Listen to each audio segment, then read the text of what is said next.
Justice needs to be seen to be done. That's been the law in England and Wales for the last 100 years. It's enabled the media to report on trials in a way that gives people confidence in their legal system.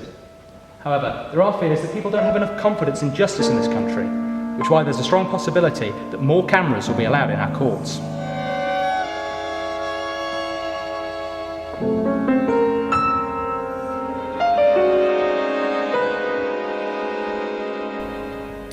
For decades, all you needed to report from court was sufficient shorthand and a seat in the press gallery, because words were all you're allowed to take.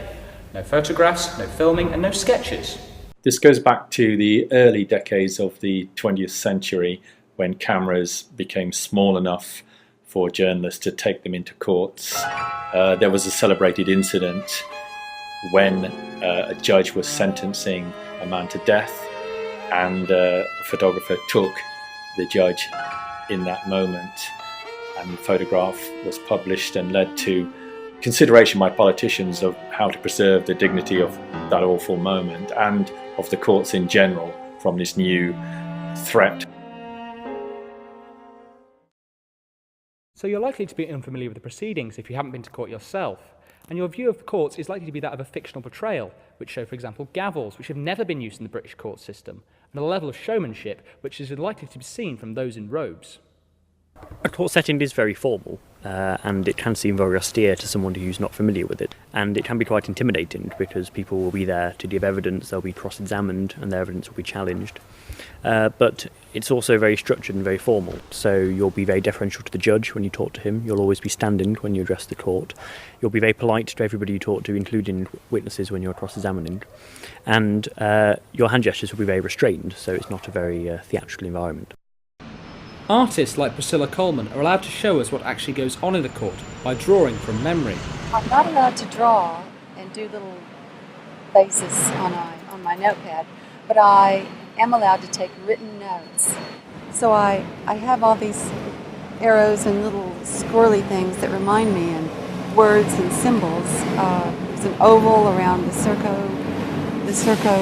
logo that the guard was wearing.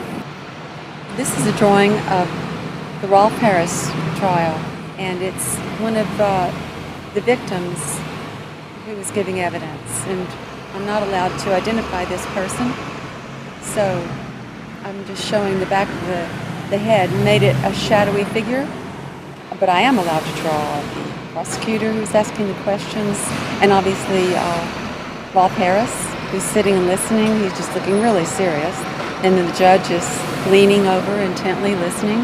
The jurors are obviously not really shown, they're just indicated vaguely.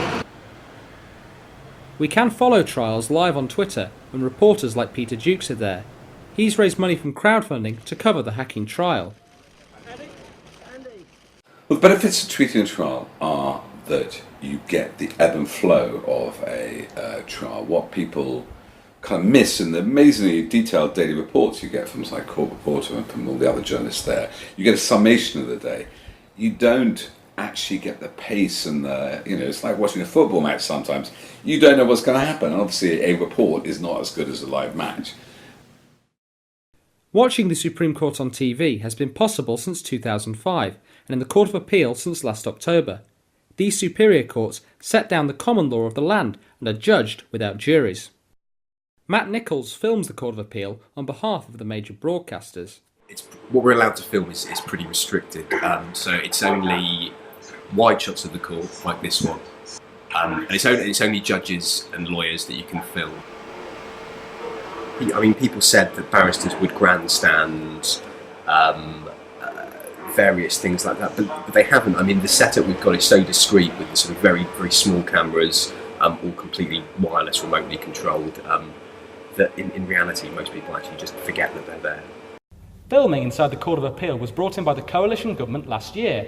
Their Crime and Courts Act also raises the possibility of televising inside Crown courts of judges' sentencing remarks and arguments made by legal representatives. Advocates of this change believe it will create a more transparent legal system, which will give people a better understanding of the law that governs them. However, people have warned that the light of publicity could deter witnesses, victims and jurors. There are also other fears that, like other countries, our courts could become a form of reality entertainment.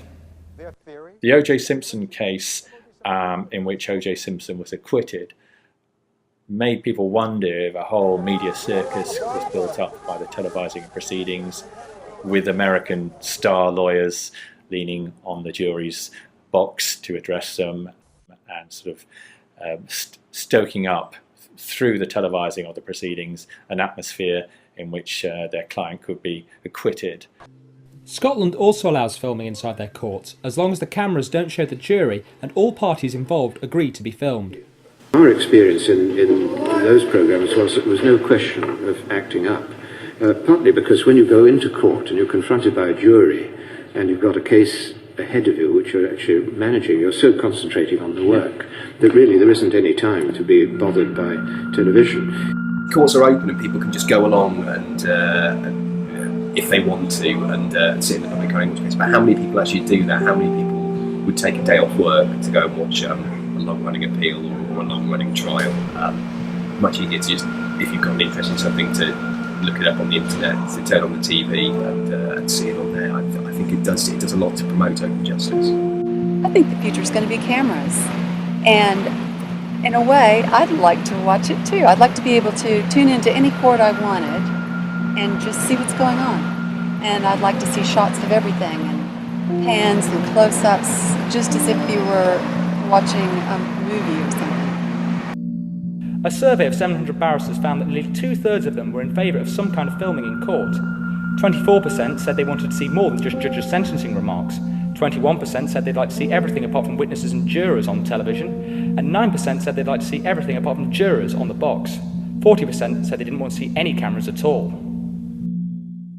The Criminal Justice Minister said the government don't want to leap into complete broadcasting of all courts, and that taking the first step of having judges read out verdicts and sentences is an extraordinary step forwards for the courts.